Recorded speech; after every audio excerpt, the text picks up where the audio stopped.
Hi friends. तो हम देख रहे थे टॉप 100 मंथली करेंट अफेयर। तो उस सीरीज में हमने पिछला वीडियो में देखा था 25 से लेकर 50 नंबर तक, ठीक है। अब यहाँ हम देखेंगे 50 यानी 51 नंबर से 75 तक। अगले वीडियो में 100 टोटल हम लोग कवर कर लेंगे। तो चलिए सीधे चलते हैं टॉपिक पे। और यदि आप पिछला वीडियो नहीं देखे होंगे तो लिंक डिस्क्रिप्शन में दे दिया जाएगा, पार्ट 1 पार्ट 2 दोनों का। आप उसे भी जाकर जरूर देखिएगा, ठीक है। ये देखिए सारे जितने भी ये क्वेश्चन है ना इम्पोर्टेंट है, ठीक है। इसमें आपको 100 क्वेश्चन में 2-4 क्वेश्चन हर एग्जाम में आएंगे, 2-4-5 क्वेश्चन। यदि 100 क्वेश्चन में ही 5 क्वेश्चन करेंट अफेयर के आते हैं तो कम नहीं है। एक महीने की हम बात कर रहे हैं, ठीक है। इस तरह से 12 महीने का कंप्लीट कर लीजिएगा तो करेंट अफेयर के लगभग 80 से 85%, 100% तो नहीं हम कह सकते हैं, कोई भी नहीं कह सकता, 80 से 85% आपका कवर हो जाएगा, ठीक है। सारे इंपॉर्टेंट तो कवर हो ही जाएंगे, ठीक। तो आएगा कहाँ से, चलिए देखते हैं। क्वेश्चन नंबर 51, उस भारतीय बैडमिंटन खिलाड़ी का नाम बताइए जिसने हाल ही में जुलाई 2023 में badminton world federation Unix Canada open 2023, Canada open 2023 के नाम से भी इसे जाना जाता है, बैडमिंटन खेल है, में पुरुष एकल फाइनल जीता है। तो क्या नाम है? श्रीकांत किदांबी, प्रणय HS, साई प्रणीत या सात्विक साईराज रंकीरेड्डी, लक्ष्य सेन। क्या होगा उत्तर? पांचवा लक्ष्य सेन। लक्ष्य सेन भारतीय खिलाड़ी हैं, ठीक है। तो अब ध्यान रखिएगा लक्ष्य सेन है। और बाकी पुरुष एकल, महिला एकल, पुरुष युगल, महिला युगल, मिश्रित युगल, इसमें कौन कौन विजेता है, कौन विजेता है, कौन से देश के हैं, ये सारा यहाँ पे चार्ट में है, आप डिटेल देख सकते हैं। लेकिन चूंकि ये भारत के हैं पुरुष एकल में, ध्यान रखिएगा हमेशा पुरुष एकल में है, और भारत के हैं, क्या नाम है? लक्ष्य सेन। चीन के ली सी फेंग को हराकर इन्होंने जीता है, आप ये जरूर याद रखिएगा। लक्ष्य सेन को भारत के पुरुष एकल में इन्होंने जीता है कनाडा ओपन 2023। चलिए क्वेश्चन नंबर 52, उस कंपनी का नाम बताइए जिसने हाल ही में इंडियन कोस्ट गार्ड के लिए 2 डोर्नियर विमानों की खरीद के लिए मिनिस्ट्री ऑफ डिफेंस के साथ एक अनुबंध पर हस्ताक्षर किया है। कौन सा वो कंपनी है? Hindustan aeronautical limited, HAL, Hindustan aeronautics limited, ठीक है।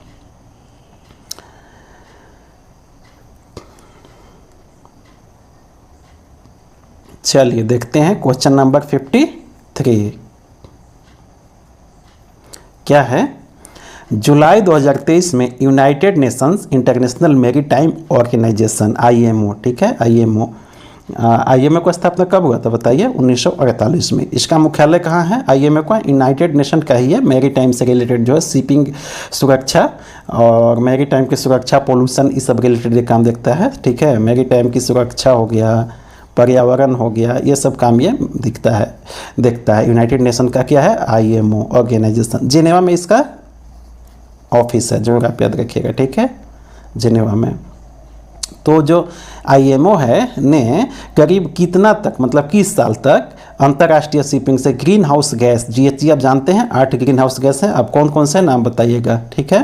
कार्बन डाइऑक्साइड है, मीथेन है, तो आप बताइएगा कौन कौन से, 8 टोटल हैं, ठीक है। तो ग्रीन हाउस गैस के उत्सर्जन को कम करने के लिए 2023 IMO की रणनीति अपनाई गई है। तो कब तक? 2050 तक ग्रीन हाउस गैस कम कर दिया जाएगा। देखिए जैसा कि आप जानते हैं कि ट्रांसपोर्ट मिनिस्ट्री जो है भारत सरकार की, और हर अपने देश के अलग अलग ट्रांसपोर्ट जो है, और ट्रांसपोर्ट में ग्रीन हाउस गैस को कम करने के लिए, जैसे हमारे यहाँ क्या फेम इंडिया चलाया गया, ठीक है। फेम इंडिया में क्या? बैटरी वाली गाड़ी चलाई गई।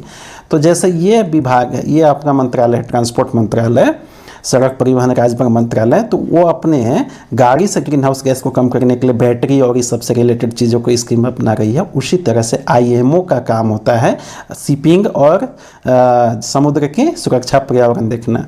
तो उसने शिपिंग से GHG जो उत्सर्जन हो रहे हैं अभी फिलहाल, तो उसको कम करने के लिए रणनीति अपनाई है। कब तक? 2050 तक, ये ध्यान रखिएगा। टाइम बाउंडेशन क्या है? 2050 तक। हमने बताया आपको IMO के हेडक्वार्टर कहाँ है? जिनेवा में, वो भी आप याद रखिएगा। क्वेश्चन नंबर 54, जुलाई 2023 में भारतीय रिजर्व बैंक ने कब तक भारत से डेबिट, क्रेडिट और प्रीपेड कार्ड उपभोक्ताओं को कार्ड नेटवर्क पोर्टेबिलिटी, जैसे अभी आप देखते होंगे पोर्टेबिलिटी का मतलब क्या हुआ कि अभी आप जियो का सिम है, इसे एयरटेल में आप कराना चाहते हैं, ठीक है, एयरटेल में पोर्ट कराना चाहते हैं तो वही नंबर रहता है और पोर्ट हो जाता है, ठीक है, आपका एयरटेल में पोर्ट हो जाता है, एयरटेल से जियो में भी हो जाता है, नंबर सेम रहता है। वैसे ही डेबिट क्रेडिट ये जो अलग अलग कंपनियाँ ये जो है कार्ड हैं उसकी नेटवर्क पोर्टेबिलिटी यदि आप चेंज कराना चाहते हैं, जैसे कि डेबिट कार्ड, क्रेडिट कार्ड, कई लोग वीजा कार्ड हो गया, मास्टर कार्ड हो गया, सब कंपनियां हैं कार्ड की, तो उसको आप पोर्टेबिलिटी कराना चाहते हैं तो ड्राफ्ट सर्कुलर प्रीपेड कार्ड जारी के लिए कार्ड नेटवर्क के साथ व्यवस्था जारी किया है। कब?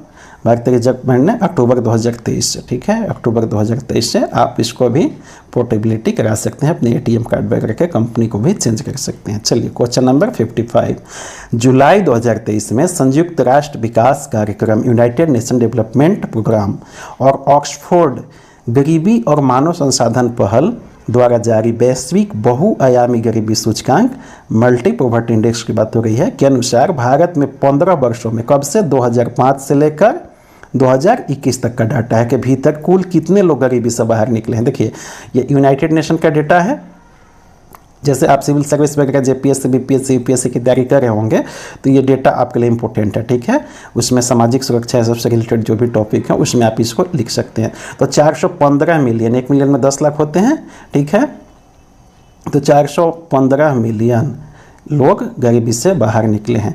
देखिए इसमें पॉलिटिकल क्या बातें हो जाती है, अभी जो भी गवर्नमेंट है भारत में, चाहे बीजेपी की हो, वो कोई भी पार्टी होती है तो यही करती है जनरली, ठीक है, इसीलिए तो हमें आपको डाटा जानना होता है और जागरूक होना होता है। क्यों हमसे आपसे ये सब डाटा एग्जाम में पूछा जाता है? ताकि एक आप जागरूक नागरिक बनिए। क्यों? अभी जैसे मोदी गवर्नमेंट है, अभी इसका कई जगह आप सुने होंगे भाषण में उनके नेताओं के द्वारा कि भारत में मोदी सरकार में गरीबी से इतने लोग बाहर निकले। अब आप ये बताइए कि 2005 से लेकर 2019 तक के डेटा है, ठीक है, और 2005 से 2019 तक के डेटा में भी 50% से ज़्यादा 2014 से पहले निकल चुके हैं गरीबी से बाहर, वो भी इसमें शामिल हैं। तो जब 2014 में मोदी गवर्नमेंट बीजेपी की बनी है, 19 तक का ही ये डेटा है, तो 5 साल का डेटा है इसमें, किसका? मोदी गवर्नमेंट का, ठीक है, और बाकी जो है 14 से पहले 9 साल 10 साल के जो डेटा है वो है यूपीए गवर्नमेंट का, यानी कि कांग्रेस का। तो यूपीए गवर्नमेंट का 9 साल और 5 साल मोदी गवर्नमेंट का मिला के इतने लोग बाहर निकले हैं। लेकिन वर्तमान में डेटा अभी जारी हुआ है तो बीजेपी के पार्टी जो क्या है वो क्रेडिट क्या ले रही है कि अभी देखिए हमने गरीबी से भारत में इतने लोग 415 मिलियन लोग गरीबी से बाहर निकल गए। कहते हैं कि काम ही नहीं बीजेपी कर रही है, काम ही नहीं कर रही। अच्छी बात है, काम कर रही है, कोई बात नहीं, लेकिन फिर भी आप जागरूक बने रहिए। इस तरह से क्रेडिट उनको आप नहीं देंगे जब आप जागरूक रहेंगे। तो 2005 से लेकर 2019 का डेटा है जिसमें कांग्रेस का भी कार्यकाल शामिल है, तो क्रेडिट अकेले बीजेपी अभी है गवर्नमेंट में तो ले रही है, तो वो तभी ले सकती है जब हम आप जागरूक नहीं रहेंगे। इसीलिए हमेशा जागरूक होना चाहिए, हमेशा जनता को जागरूक होना चाहिए, खासकर लोकतंत्र में, क्योंकि लोकतंत्र में जब जागरूक आप नहीं रहेंगे तो इसी तरह से डेटा को हेर फेर करके, जैसे अभी देखिए क्या है, अभी सुने होंगे कि बीजेपी सरकार फ्री में अनाज सबको 5 केजी दे रही है। ये अनाज पहले भी मिलता था, 2 रुपये किलो मिलता था, 2 रुपये प्रति केजी मिलता था। अब 2 रुपये आपको छूट दे दिया गया तो फ्री उसका वर्ड यूज हो गया, और फ्री वर्ड यूज करके आपको क्या मोटिवेशन मिल रहा है सबको कि फ्री अनाज दे रही है। 2 रुपये कोई बहुत ज़्यादा नहीं होते हैं। आज पेट्रोल 65 रुपये से यदि 108-10 रुपये तक हो गए तो ये ज़्यादा आपको नहीं लग रहा है। तो 2 रुपये में अनाज मिलता था, आज फ्री मिल रहा है, तो 2 रुपये फ्री होने से आपको फ्री कैसे महसूस हो रहा है? बस यही चीज़ें है कि डेटा को हम आप एनालिसिस करना नहीं सीखे हैं, तो ऐसे नहीं, आपको जागरूक रहना चाहिए। चलिए बहुत ज़्यादा हो गया। जुलाई 2023 में अंतर्राष्ट्रीय वित्तीय सेवा केंद्र प्राधिकरण द्वारा हस्ताक्षरित एमओयू के संबंध में निम्नलिखित में से कौन सा बिंदु सही है? यहाँ सही बताना है। आइए फिर से ये आ रहा, ठीक है, अंतर्राष्ट्रीय वित्तीय सेवा केंद्र प्राधिकरण द्वारा हस्ताक्षरित एमओयू के बारे में बात हो रहा है। तो IFSCA और CPI इंडिया ने भारत में वैश्विक स्थायी पूंजी प्रवाह को बढ़ाने के लिए आपसी सहायता और सहयोग के लिए एक एमओयू पर हस्ताक्षर किया। तो देखिए जब भी 2 लोग के बीच एमओयू होगा तो ये चीज़ें तो होना ही होना है। जो ऑप्शन फर्स्ट में दिया है कि सहायता और सहयोग के लिए, तो एमओयू होगा ही किस लिए जब सहायता सहयोग नहीं होगा, तो ठीक है। तो ये ऐसे ऑप्शन को तो हमेशा आप टिक कीजिए कि ये तो सही होगा ही, ठीक। जब कहीं भी 2 लोगों के बीच एमओयू हो तो सहायता और सहयोग ही नहीं होगा, तो एमओयू का मतलब क्या रहेगा? तो ऑलवेज राइट ऐसे ऑप्शन होंगे। चलिए अब हमने एक ऑप्शन पकड़ लिया। अब इस जिसमें हम काटेंगे इसको कि इसमें ए ऑप्शन सही है और इसमें बी और सी है, केवल ए है ही नहीं, तो ये तो गलत हो गया, ये तो ऐसे ही गलत हो गया। ठीक है, तो एक ऑप्शन यहाँ से भी आप काट सकते हैं। अब आपके पास एक ऑप्शन ऑलरेडी कम हो गया, 4 ऑप्शन कहीं देते हैं एग्जाम में तो एक ऑप्शन कम हो गया, अब 3 ही में फिर आपको छांटना है। तो इस तरह से आपका सही करने का रेशियो बढ़ता जाएगा, थोड़ा सा कॉमन सेंस से आप एग्जाम में बैठेंगे तो। ठीक है, तो ये सही होगा ही होगा। अब क्या है, IFSC ने फिनटेक पेटीएम और फ़ोनपे जैसे कंपनियों को फिनटेक बोलते हैं, और टेकफिन किसको बोलते हैं, पेटीएम को जो अभी चला रहा है वो फिनटेक कंपनी हो गया। और टेकफिन क्या हुआ कि जिस फ़ोनपे या पेटीएम को जिस कंपनी ने इस एप्लीकेशन को बनाया वो टेकफिन हो गया, मतलब टेक्नोलॉजी उसने बनाया किससे, फाइनेंशियल से रिलेटेड। लेकिन फिनटेक कौन हो गया, अब फाइनेंशियल रिलेटेड टेक्नोलॉजी के माध्यम से काम जो कंपनी कर रही है फाइनेंशियल का, वो हो गया फिनटेक। ठीक है, तो पेटीएम और फ़ोनपे जो अभी कंपनी चला रही है वो हो गया फिनटेक, और पेटीएम और फिनटेक को जो बनाया है, पेटीएम और फ़ोनपे को जो बनाया है वो तो हो गया टेकफिन, टेक्नोलॉजी फाइनेंशियल रिलेटेड टेक्नोलॉजी बनाने वाली कंपनी। ठीक है, टेकफिन। चलिए अब क्लियर है। को समर्थन और सुविधा प्रदान करने के लिए दोनों संगठनों के बीच सहयोग और आपसी समझ के लिए एक रूपरेखा स्थापित करने के लिए IIM Lucknow enterprise incubation centre के साथ एक MOU पर हस्ताक्षर किए गए हैं, तो ये भी सही है। ठीक है, सी क्या है, इसके तहत IIMLC EIC लखनऊ की जो बात है के साथ पंजीकृत फिनटेक को IFSCA के नियामक और नवाचार सैंडबॉक्स तक पहुंचने और IFSCA फिनटेक प्रोत्साहन योजना 2022 पर आवेदन करने की सुविधा दी जा सकती है, तो ये भी सही है, तीनों ऑप्शन सही हैं। ठीक है, आप डिटेल पॉज करके देख सकते हैं, वही बातें हैं फिर। चलिए 57, निम्नलिखित में से किस बैंक ने हाल ही में जुलाई 2023 में हरित हाइड्रोजन पर अंतर्राष्ट्रीय सम्मेलन के दौरान भारत के हरित विकास के लिए 27 बिलियन अमेरिकी डॉलर का योगदान दिया है? किस बैंक ने हरित हाइड्रोजन पर अंतर्राष्ट्रीय सम्मेलन के दौरान हरित विकास के लिए 27 बिलियन अमेरिकी डॉलर का योगदान दिया है? किसने? विश्व बैंक ने, यूरोपियन निवेश बैंक ने, एशियाई विकास बैंक ने, और 1 बैंक 3 दोनों, या 5 1 2 3 तीनों? क्या होगा ऑप्शन? तो तीनों सही है। ठीक है, विश्व बैंक भी, यूरोपियन निवेश बैंक भी और एशियाई डेवलपमेंट बैंक भी। अब यहाँ यूरो में दिया हुआ है, चूँकि विश्व बैंक एशियाई बैंक सब शामिल है, इसलिए यूरो में यहाँ नहीं दिया है, नहीं तो यूरोपियन बैंक की बात सिर्फ होती तो यूरो में मुद्रा दिया जाता है, यहाँ डॉलर अमेरिकी डॉलर में नहीं रहता। ठीक है, तो इसलिए ये तीनों सही है। ठीक है, बाकी आप देख सकते हैं डिटेल बहुत ज़्यादा हम इसलिए नहीं पढ़ते हैं कि आधा डिटेल तो जो ऑप्शन होते हैं सही होने पे वही रहते हैं, और जो इम्पोर्टेंट लगता है उसे हम बताते हैं, ऐसी बात नहीं है। जुलाई 2023 में भारतीय राष्ट्रीय अंतरिक्ष संवर्धन और प्राधिकरण केंद्र इन स्पेस, ठीक है, इंडियन नेशनल स्पेस द्वारा उठाए गए कदम के संबंध में निम्नलिखित में से कौन सा बिंदु सही है? यहाँ पे सही आपको बताना है। ठीक है, क्या है? IN स्पेस, ठीक है, IN स्पेस ने भारतीय निजी अंतरिक्ष फर्मों को छोटे उपग्रह प्रक्षेपण यान की अपनी तरह के पहले प्रौद्योगिकी हस्तांतरण, ट्रांसफर ऑफ टेक्नोलॉजी, ठीक है, TOT के लिए रुचि की अभिव्यक्ति जारी की है। बी क्या है? इन स्पेस और इसरो के मानव अंतरिक्ष उड़ान केंद्र ने स्टार लैब अंतरिक्ष स्टेशन की सेवा के लिए चंद्रयान 3 चालक दल के अंतरिक्ष यान के उपयोग के अवसरों का पता लगाने के लिए लॉकहीड मार्टिन कॉर्पोरेशन के साथ एक MOU पर हस्ताक्षर किया है। और सी क्या है?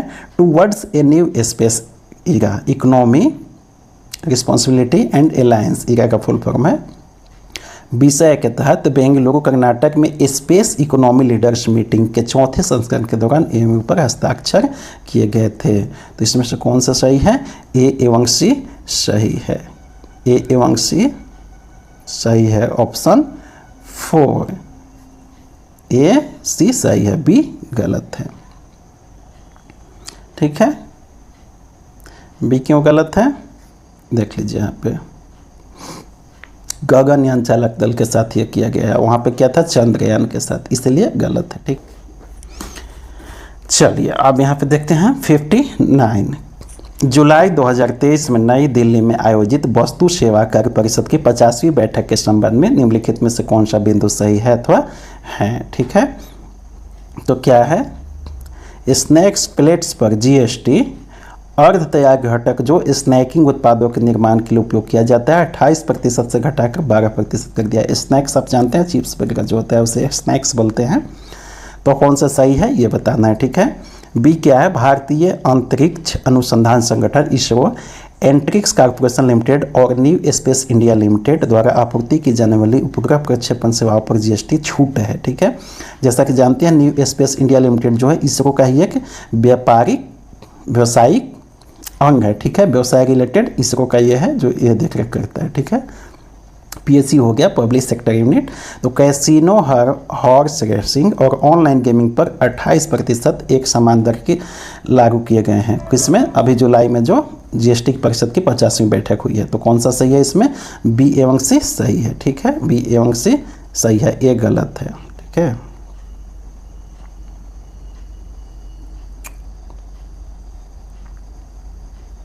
स्नैक प्लेट जीएसटी अर्धशतक घटकों में जो उत्पादित निर्माण के उपयोग के लिए 18% से घटा के 5% किया गया। उसमें क्या 28% से घटा के 12% वहाँ ऑप्शन में था, तो इसीलिए गलत था। 18% था और 5% किया। देखिए स्नैक्स वगैरह पे 28% पहले जीएसटी होने की बात ही नहीं बनती है। 28% जो जीएसटी का स्लैब है वो सबसे हाई स्लैब है। 5% है, 12% है, 18% है और 28% है। 4 स्लैब हैं, ऐसे 5 स्लैब माना जाता है, एक जीरो है। जैसे मेडिसिन वगैरह पे कुछ पे जीरो लगता है तो जीरो भी है। तो इन 5 स्लैबों में 28% जो स्लैब है वो हमेशा आपको जो लग्जरी गुड्स पे लगते हैं। ठीक है, लग्जरी गुड्स उसके बोलते हैं जो आदमी की नीड नहीं होती है लेकिन अपनी सीधा सीधी भाषा में कहिए तो एक तरह से अयासी का जो जीवन हम आप जीना चाह रहे हैं। आजकल एसी चाहिए, अब एसी जरूरी थोड़ी है। पहले के ज़माने में एसी, अरे पंखा बहुत होता है, कूलर उससे ज़्यादा है। तो जो इस टाइप के लग्जरी गुड्स होते हैं उस पर 28% है। एक स्नैक्स तो सिंपल चीज़ है जो हर गरीब लोग खाते हैं, उस पर 28% संभव ही नहीं है। उस पर भी लेकिन 18% था, बहुत ज़्यादा था। ठीक है, उसे घटा के 5% कर दिया गया है। चलिए अब क्या है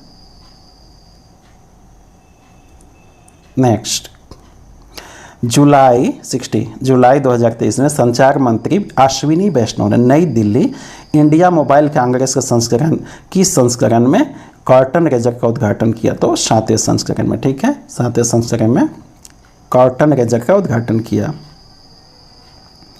चलिए 61 जुलाई 2023 में जारी टाइम्स हायर एजुकेशन और यंग यूनिवर्सिटी रैंकिंग 2023 के संबंध में कौन सा बिंदु सही है ये आपको बताना है। ऑप्शन ए क्या है? महात्मा गांधी यूनिवर्सिटी केरल भारतीय यूनिवर्सिटी में शीर्ष पर उभरा है और विश्व स्तर पर 77वां स्थान पे हासिल है। सही है ये। बी क्या है? नोनयांग टेक्नोलॉजी यूनिवर्सिटी सिंगापुर 2023 में सूची में सबसे ऊपर है। उसके बाद हांगकांग वही चाइना जो क्लेम करता है कि हांगकांग मेरा ही है। Hong Kong of science and technology है उसके बाद। ठीक है, और सी क्या है? लवली प्रोफेशनल यूनिवर्सिटी पंजाब को 1973 के बाद बनाए गए अन यूनिवर्सिटी की सूची में विश्व के रैंक बैंड 301 से 350 में रखा गया है। और आईआईटी गुवाहाटी और जम्मू के साथ साथ आईआईटी इंदौर को भी पीछे छोड़ दिया है। किसने? यह लवली प्रोफेशनल यूनिवर्सिटी पंजाब ने। तो इसमें क्या है? ए व बी सही है, ये सी ऑप्शन गलत है। ठीक है, सी ऑप्शन गलत है। देखिए क्यों? लवली प्रोफेशनल यूनिवर्सिटी पंजाब को 1973 के बाद बनाई गई अन यूनिवर्सिटी के बीच द यूआर 2023 विश्व रैंकिंग में 251 से 300 में रखा गया है।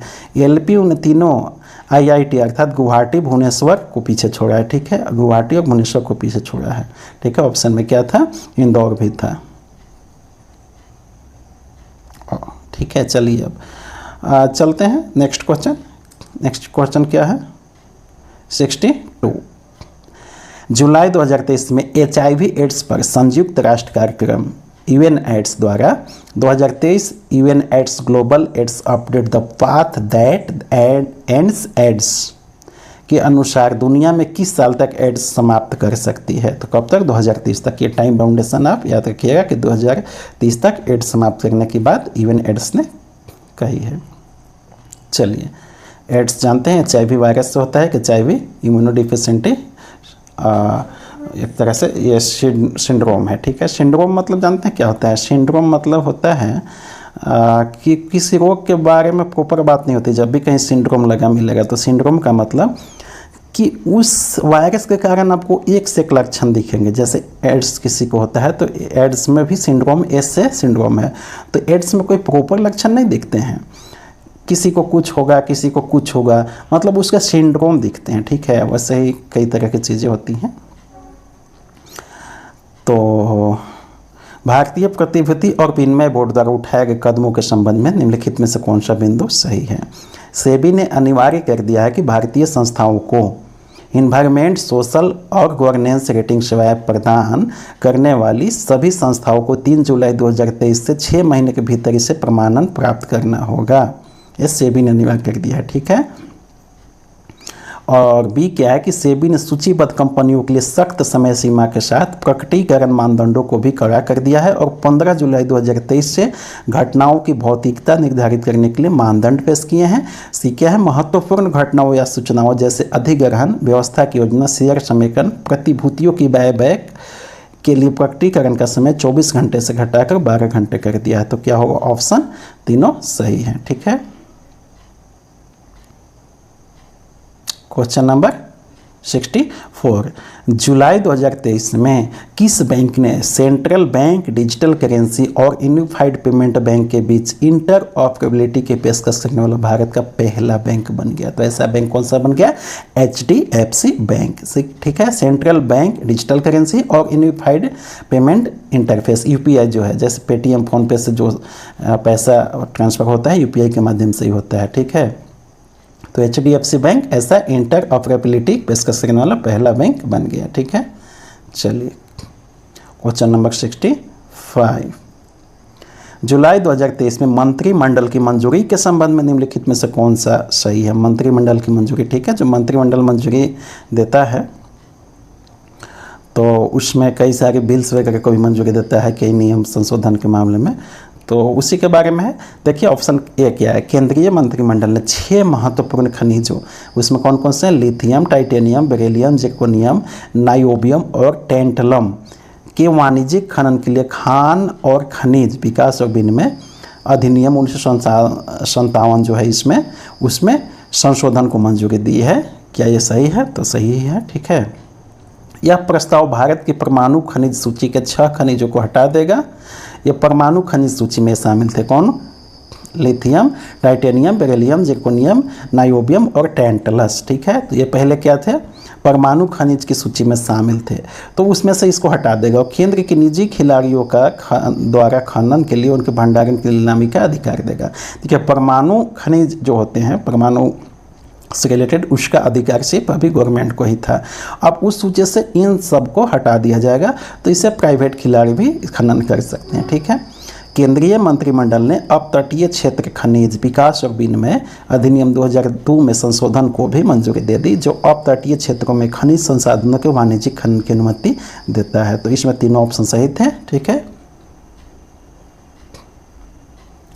क्वेश्चन नंबर 66, कौन सा देश हाल ही में जुलाई 2023 में दक्षिण पूर्व एशिया देशों के संगठन एजियान जिसको बोलते हैं तो के साथ दक्षिण पूर्व एशिया में मित्रता और सहयोग की संधि पर सहमत होने वाला 51वां देश बन गया? कौन सा? सऊदी अरब।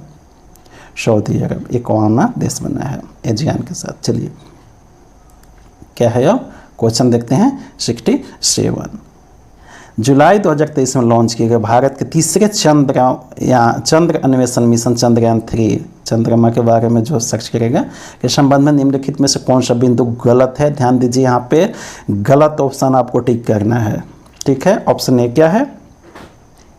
भारतीय अंतरिक्ष अनुसंधान संगठन ने सतीश धवन अंतरिक्ष केंद्र श्रीहरिकोटा रेंज, श्रीहरिकोटा आंध्र प्रदेश से launch vehicle mark 3 mission 4 LMB-3 और मिशन 4 रॉकेट पर चंद्रयान 3 अंतरिक्ष यान को सफलतापूर्वक कक्षा में लॉन्च किया। तो जी हाँ, यह सही है, ठीक है। सफल लैंडिंग के साथ भारत 60 डिग्री अक्षांश पर चंद्रमा के दक्षिणी ध्रुव के पास अंतरिक्ष यान उतारने वाला दूसरा देश होगा और चंद्रमा पर सॉफ्ट लैंडिंग करने वाला 5वां देश होगा। तो ये गलत ऑप्शन है।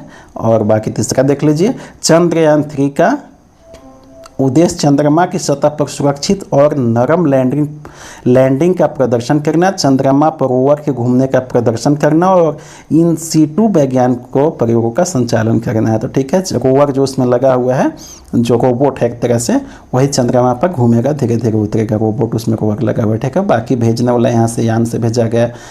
ठीक है, लॉन्च व्हीकल मार्क 3 मिशन से। ठीक है, मिशन 4 से। और ऑप्शन 3 देख लिए। 4 क्या है, इसमें विक्रम वीरता नामक स्वदेशी लैंडर मतलब जो वहाँ लैंड करेगा, मॉड्यूल, प्रोपल्सन मॉड्यूल और प्रज्ञान विजडम नामक रोवर शामिल है, जिसका उद्देश्य अंतर्ग्रहीय मिशनों के लिए आवश्यक नई प्रौद्योगिकी को विकसित करना है, प्रदर्शित करना है। ठीक है, इसमें ये रोवर इतने हैं, प्रज्ञान हो गया। लैंडर विक्रम जो है बॉक्स का आकार का है, ये जो विक्रम जो है बॉक्स का आकार का है, जिसमें 4 लैंडिंग पैर और 800 न्यूटन के 4 लैंडिंग थ्रस्टर हैं, जबकि चंद्रयान 2 में विक्रम के विपरीत, जिसमें 800 न्यूटन इंजन थे और 5वां एक निश्चित थ्रस्ट के साथ केंद्र में लगा हुआ था। इसमें ऑप्शन 2 गलत था, गलत ऑप्शन चूज करना था। ठीक है, चलिए इसमें डिटेल आप थोड़ा सा देख लीजिए। यहाँ पर सफल लैंडिंग के साथ भारत 70 डिग्री, ठीक है, वहाँ पे 60 डिग्री था, पर चंद्रमा के दक्षिणी ध्रुव के पास, दक्षिणी हमेशा एग्जाम में उत्तरी ध्रुव आ सकता है। चंद्रयान 3 आप ध्यान रखिए, चंद्रयान मिशन 3 में आपको कह देगा कि चंद्रमा के उत्तरी ध्रुव पे उतरना था, तो आप ऑप्शन को गलत काटिएगा, एकदम ज़बरदस्त गलत काट दीजिएगा। ठीक है, दक्षिणी ध्रुव के पास अंतरिक्ष यान उतरने वाला भारत पहला देश होगा। उत्तरी ध्रुव पे, वहाँ पे दूसरा दिया था, भारत पहला देश है भाई साहब, है ना गर्व की बात। और 1966 में अपने सर्वेक्षक 1 के साथ संयुक्त राज्य अमेरिका 1966 में सोवियत संघ, जो उस टाइम में रूस था, सोवियत संघ था, का लूना 9 और 2013 में चीन का चांग 3 के साथ चंद्रमा पर सॉफ्ट लैंडिंग करने वाला 4था देश होगा। ठीक है, लेकिन भारत जो है दक्षिणी ध्रुव पर, वो सब क्या है उत्तरी ध्रुव पे। तो दक्षिणी ध्रुव पे भारत पहला हो गया और ऐसे चंद्रमा पे सॉफ्ट लैंडिंग कराने के मामले में 4था हो गया। ठीक है, पहला संयुक्त राष्ट्र, दूसरा रूस जिसे उस टाइम सोवियत संघ के नाम से जाना जाता था, और चीन, और 4था हो गया भारत। चलिए, अंतरिक्ष यान को चंद्रमा तक पहुंचने में लगभग 42 दिन लगेंगे। ठीक है, इस तरह से आप और डिटेल देख सकते हैं, क्योंकि साइंस टेक्नोलॉजी से रिलेटेड चीज़ है, तो आपको थोड़ा डिटेल इसमें जानना ही चाहिए। कहीं भी बीच में से इसमें से एक बना देगा आपको ऑप्शन। अब यही कह देगा, आप हड़बड़ में नहीं पढ़ेंगे कि उत्तरी ध्रुव पे उतरने वाला भारत पहला देश बन गया, तो आप कहीं पढ़े होंगे पहला देश बन गया है, लेकिन जी नहीं दोस्तों, दक्षिणी ध्रुव पे उतरने वाला पहला देश बना है। ठीक है, तो इस तरह से थोड़ा साइंस को पढ़िएगा डीपली। ऑप्शन ध्यान से पढ़िए, और साइंस से रिलेटेड जो भी चीज़ें होती हैं उसका विस्तार भी आप ध्यान से पढ़िए। चलिए हम देखते हैं क्वेश्चन नंबर 68।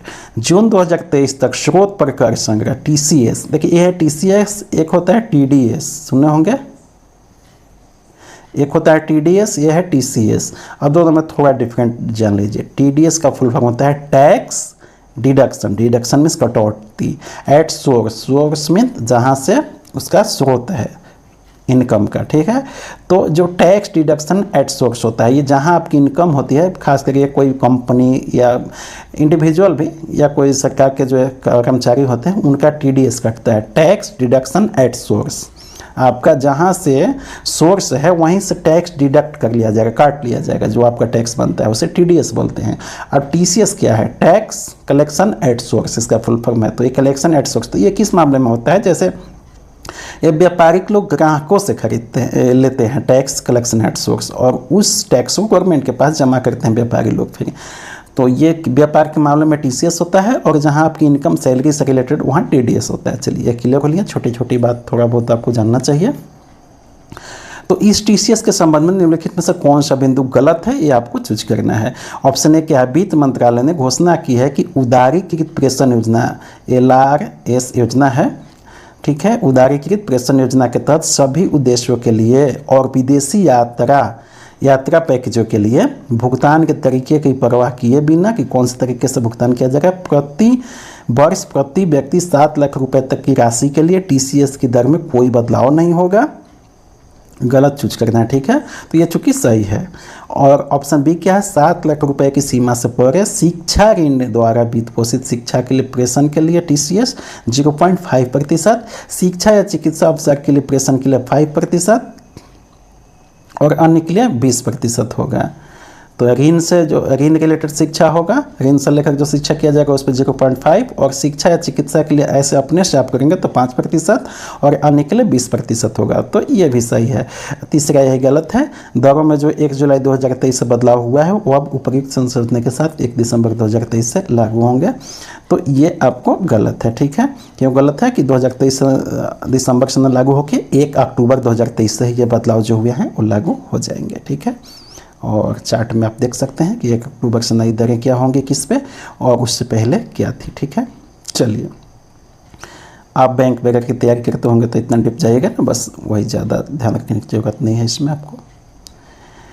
69 जून 2023 में जारी फाइनेंशियल ईयर 2023 के लिए भारत सरकार द्वारा जारी निर्यात आंकड़ों के अनुसार कौन सा राज्य USD 5.37 USD मतलब जो डॉलर की हो USD बोलते हैं, ठीक है, बिलियन के निर्यात के साथ फाइनेंशियल ईयर 2023 में भारत का इलेक्ट्रॉनिक सामान का अग्रणी निर्यातक बन गया। तो कौन सा राज्य? तमिलनाडु, इलेक्ट्रॉनिक का, ठीक है, तमिलनाडु निर्यात में अग्रणी बन गया है। बस ये आप ध्यान रखिएगा। चलिए, तमिलनाडु कर्नाटक सब उधर इलेक्ट्रॉनिक रिलेटेड हब है, ठीक है। चलिए, क्वेश्चन नंबर 70 जून 2023 में घोषित ग्रीन हाइड्रोजन ट्रांजिशन कार्यक्रम के लिए रणनीतिक हस्तक्षेप के कार्यान्वयन के संबंध में निम्नलिखित में से कौन सा बिंदु सही है? ऑप्शन ए क्या है, नवीन और नवीकरणीय ऊर्जा मंत्रालय ने ग्रीन हाइड्रोजन ट्रांजिशन, ठीक है, कार्यक्रम घटक 1 इलेक्ट्रोलाइजर विनिर्माण के प्रोत्साहन योजना और घटक 2 हरित हाइड्रोजन उत्पादन के लिए प्रोत्साहन योजना के कार्यान्वयन के लिए व्यापक दिशा निर्देश की घोषणा की है। सही यहाँ पे चूज करना है, ठीक है। ऑप्शन बी क्या है, घटक 1 को फाइनेंशियल ईयर 2026 से फाइनेंशियल ईयर 2023 तक इलेक्ट्रोलाइजर के निर्माण के लिए 4440 करोड़ रुपए आवंटित कर दिए गए हैं और घटक 2 को इसी अवधि के दौरान हरित हाइड्रोजन उत्पादन के लिए 13,050 करोड़ रुपए का आवंटन प्राप्त हुआ है। ऑप्शन सी क्या है, नवीकरणीय ऊर्जा मंत्रालय जो है वित्तीय वर्ष 2025-26 और 2029-30 के बीच कार्यान्वयन एजेंसी के रूप में भारतीय अक्षय सौर ऊर्जा निगम के माध्यम से क्या करेगा, ग्रीन हाइड्रोजन ट्रांजिशन कार्यक्रम को लागू करेगा। तो क्या यह सही है? तो जी हाँ, ये तीनों ऑप्शन सही हैं।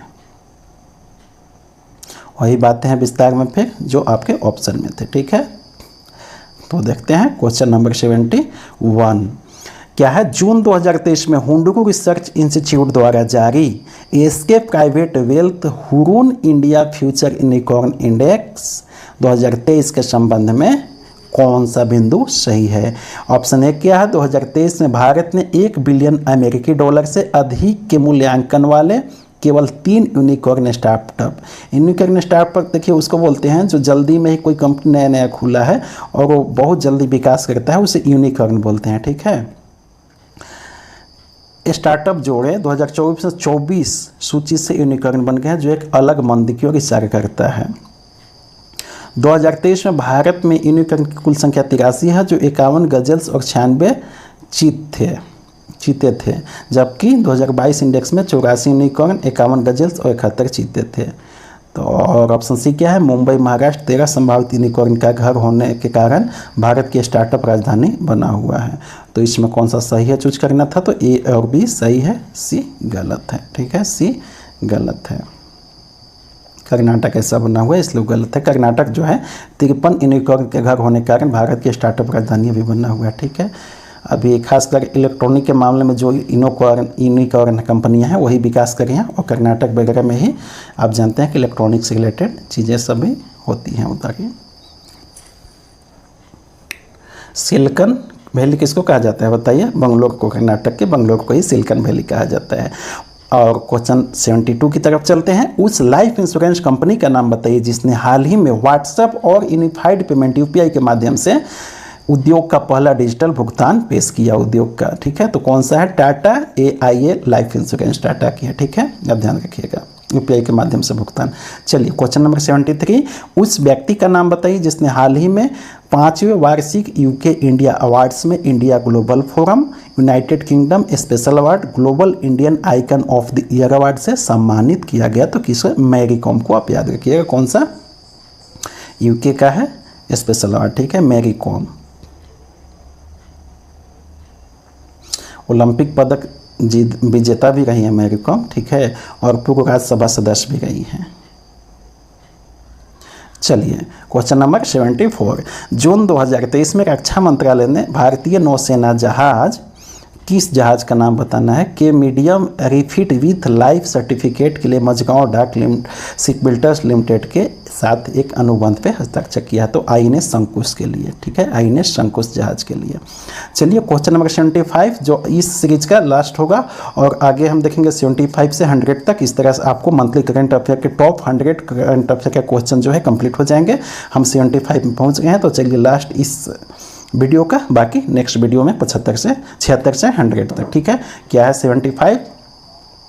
जून 2023 तक कार्बन क्रेडिट रेटिंग स्कीम 2023 के संबंध में निम्नलिखित में से कौन सा बिंदु सही है? ऑप्शन ए क्या है? विद्युत मंत्रालय ने भारत का पहला घरेलू विनिमय कार्बन क्रेडिट रेटिंग बाजार विकसित करने के लिए कार्बन क्रेडिट ट्रेडिंग स्कीम 2023 को अधिसूचित किया। कार्बन क्रेडिट ट्रेडिंग स्कीम 2023 में एक राष्ट्रीय संचालन समिति, एक तकनीकी समिति, एक मान्यता प्राप्त कार्बन सत्यापन एजेंसी और कार्बन बाजार विनिमय के रूप में केंद्रीय विद्युत नियामक आयोग का गठन शामिल है। और सी क्या है कि 10 सदस्यों वाली राष्ट्रीय संचालन समिति की अध्यक्षता विद्युत मंत्रालय की सचिव लीना लंदन करेगी। तो ए और बी सही है और सी गलत है, ठीक है, सी गलत है। कार्बन ट्रेडिंग क्या होता है कि आप कार्बन यदि बचा रहे हैं अपने उद्योग में, ग्रीन हाइड्रोजन से कोई चीज़ बना रहे हैं, तो जो आपका सरप्लस उससे जो बचा वो कार्बन का, जो कंपनियां ऐसी हैं जो कार्बन उत्सर्जन कर रही है उसको आप बेच सकते हैं वो जितना आपने बचाया है, क्योंकि हर कंपनियों को एक निश्चित सीमा तक ही कार्बन उत्सर्जन करना है। अगर वो ऐसा नहीं कर पाती है तो उसे कार्बन खरीदना पड़ेगा। तो कार्बन नहीं खरीदना पड़ेगा, जो कंपनियां कम कार्बन उत्सर्जन कर रही है उससे कार्बन रेटिंग खरीदना पड़ेगा, बदले में इसको पैसा देना पड़ेगा, ठीक है। और ये कंपनियां उसका पर्यावरण के रूप में यूज करेंगे फिर अपना टेक्नोलॉजी के विकास के लिए, जो कार्बन और कम उत्पादन हो। तो दोस्तों चलिए हमने यहाँ तक देखा, और यदि आपने यहाँ तक आपने भी देखा है तो आपसे एक रिक्वेस्ट है कि चैनल को सब्सक्राइब अभी अब तक आपने नहीं किया है तो चैनल को सब्सक्राइब जरूर कर लीजिएगा, और लाइक शेयर सब्सक्राइब आप करते रहिए, और इसी तरह से हमें मोटिवेशन देते रहिए, तो हम आपके लिए और वीडियो बनाते रहेंगे। तो चलिए फिलहाल थैंक यू वेरी मच।